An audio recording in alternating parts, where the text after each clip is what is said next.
గుజరాత్‌కి చెందిన ఎద్దులే ఇక్కడ special attraction. నేనైతే వైజాగ్ సింహాచలం గోశాలలో పెట్టిన ఆర్గానిక్ ఫుడ్ ఫెస్టివల్‌కైతే వచ్చేసా. ఇక్కడ రకరకాల ఆవులనైతే ప్రదర్శనకు పెట్టారు కానీ, అన్నిటికన్నా స్పెషల్ అయితే ఈ కాంక్రేజ్ అనే గుజరాత్‌కి చెందిన ఎద్దులే. వీటి కొమ్ములు, వీటి సైజు అసలు లైవ్‌లో చూస్తుంటే భలే ఉంది. ఎప్పుడో టీవీల్లో, సినిమాల్లో చూడడమే తప్ప వీటి కోసమైనా ఒకసారి విజిట్ చేసేయండి. అండ్ మ్యాటర్‌లోకొస్తే ఈ ఆర్గానిక్ ఫుడ్ ఫెస్టివల్ అనే మెయిన్ మోటో ఏంటంటే, ఆర్గానిక్ పద్ధతిలో ప్రకృతి వ్యవసాయం ద్వారా పండించిన పంటలు కానీ, ఆహార ఉత్పత్తులన్నిటిని ప్రదర్శనకు పెట్టారు. అవి మాత్రమే కాకుండా పద్ధతులను కూడా ప్రదర్శన పెట్టారు. ఎలా తయారు చేస్తారనేవి. మీరేమైనా కొనుక్కోవాలనుకుంటే విత్తనాలు కానీ, నెయ్యి, బెల్లం ఇలాంటివి కూడా ఇక్కడ కొనుక్కోవచ్చు.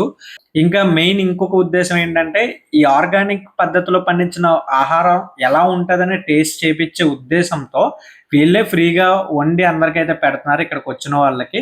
ఎందుకంటే అప్పుడు ఆ టేస్ట్ చూసి దాన్ని అర్థం చేసుకొని వీటికి అలవాటు పడతారేమో అని చెప్పేసి వీళ్ళ ఉద్దేశం. ఫస్ట్ నుంచి ఫిఫ్త్ వరకే జరుగుతుంది. నేనే లేట్‌గా వెళ్ళడం వల్ల మీకు ఇంకా లేట్‌గా చెప్తున్నా. ఇక్కడ తినాలనుకుంటే మీ ప్లేట్ మాత్రం మీరే తెచ్చుకోవాలి. నేను తెచ్చుకోలేదు అందుకే తినలేదు. సో, దీనికైతే రిజిస్ట్రేషన్ అయితే చేసుకోవాలి కంపల్సరీ. ఎంట్రీ అయితే ఫ్రీ. But registration mandatory. దానికి సంబంధించిన స్కానర్, క్యూఆర్ అయితే ఎండ్‌లో పెడతా. మీరు స్కాన్ చేసుకొని రిజిస్టర్ అయితే చేసుకోండి.